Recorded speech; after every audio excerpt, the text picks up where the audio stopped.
আল্লাহর দুইজন বান্দা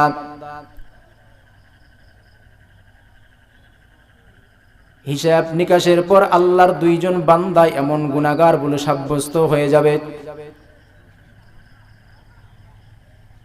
এমন গুনাহগার বলে সাব্যস্ত হয়ে যাবে। আল্লাহ পাক রব্বুল আলামিন ফেরেশতাদেরকে অর্ডার করবেন, ও আমার ফেরেশতার দল, তোমরা এই দুইজন ব্যক্তিকে জাহান্নামের মধ্যে নিয়ে যাও। আল্লাহ পাক রব্বুল আলামিনের এই কথা শোনার পর সমস্ত ফেরেশতারা ওই দুইজন বান্দাকে ধরে সামনের দিকে অগ্রসর করতে লাগবেন। আল্লাহর বান্দা সামনের দিকে রওনা হয়, একজন ব্যক্তি সামনের দিকে রওনা হয় আর একজন ব্যক্তি পিছের দিকে বারবার তাকাইতে থাকে।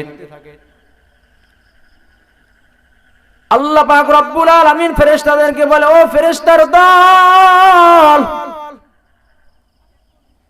এই বান্দা বারবার কি জন্য পিছনের দিকে তাকায়?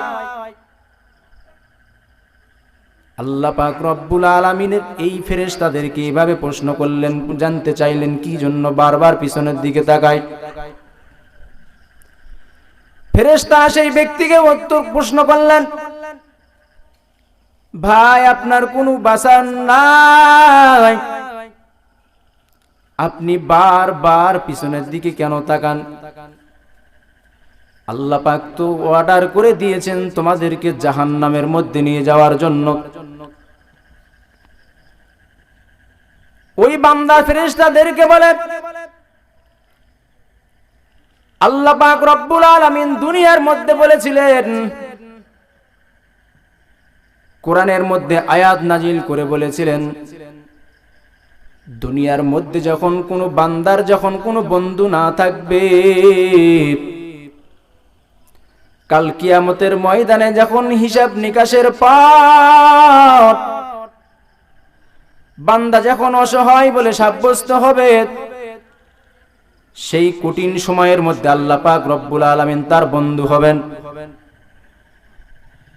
ওই বান্দা ফেরেশতাদেরকে জানায়া দেয়, বলে আমি ও ফেরেশতার দল, আমি বারবার পিছনের দিকে তাকাই আল্লাহ পাক রব্বুল আলামিনের রহমতের ওসিলায়,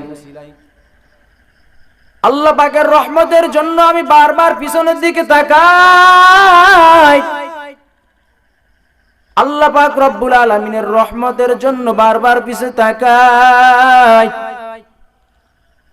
ফেরেশতারা আল্লাহ পাক রব্বুল আলামিনকে জানায় দেয়, ও দয়ার মালিক, তোমার এই বান্দা বারবার পিছনের দিকে তাকায় তোমার রহমতের ওসিলার জন্য, তোমার রহমতের জন্য। আল্লাহ পাক রব্বুল আলামিন বলে, আমার রহমতের জন্য বান্দা বারবার পিছে তাকায়, সেই বান্দা দুনিয়ার মধ্যে কোন নেকের কাজ করে না, এমন গুনার কাজ করে জীবন যাপন করেছে, বারবার পিছনের দিকে তাকায়। আল্লাহ পাক রব্বুল আলামিন ফেরেশতাদেরকে অর্ডার করে বলে, ও ফেরেশতার দল, তুমি ওই বান্দাকে তালাশ করো তো দুনিয়ার মধ্যে কোন কোরআনওয়ালা ব্যক্তির সঙ্গে তার সম্পর্ক রয়েছিল নাকি। ফেরেশতার দলেরা আবার ওই ব্যক্তিকে প্রশ্ন করলেন, ভাই তুমি কি দুনিয়ার মধ্যে কোন বান্দার সঙ্গে, কোন নেককার বান্দার সঙ্গে তুমি কি কারো সঙ্গে বন্ধুত্ব করেছিলে নাকি?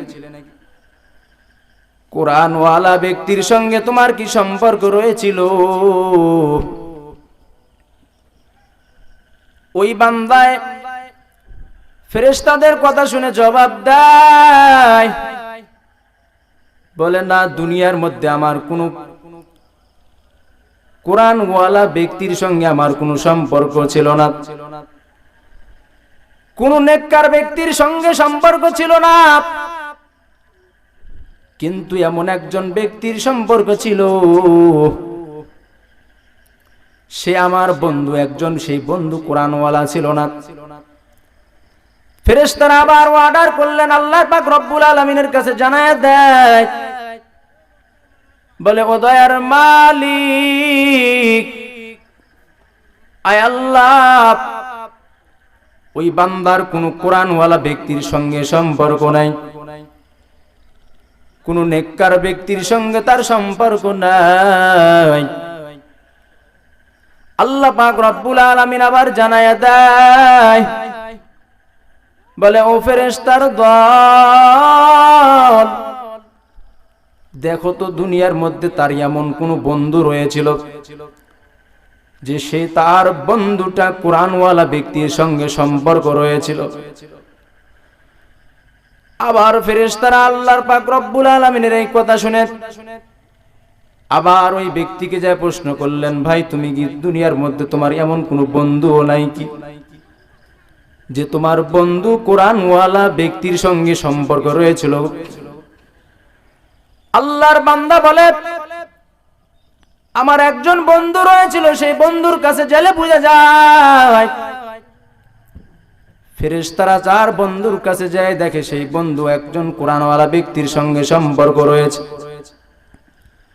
এই কথা আল্লাহ পাক রব্বুল আলামিনের কাছে পাঠায়া দেয়। আল্লাহ পাক রব্বুল আলামিন এই কথা শোনার পর ফেরেশতাদেরকে অর্ডার করে বললেন, ও ফেরেশতার দল, আমি ওই কোরআনওয়ালা বন্ধুর কারণে আমি তার জীবনের সমস্ত গুনাহগুলো মাফ করে দিলাম।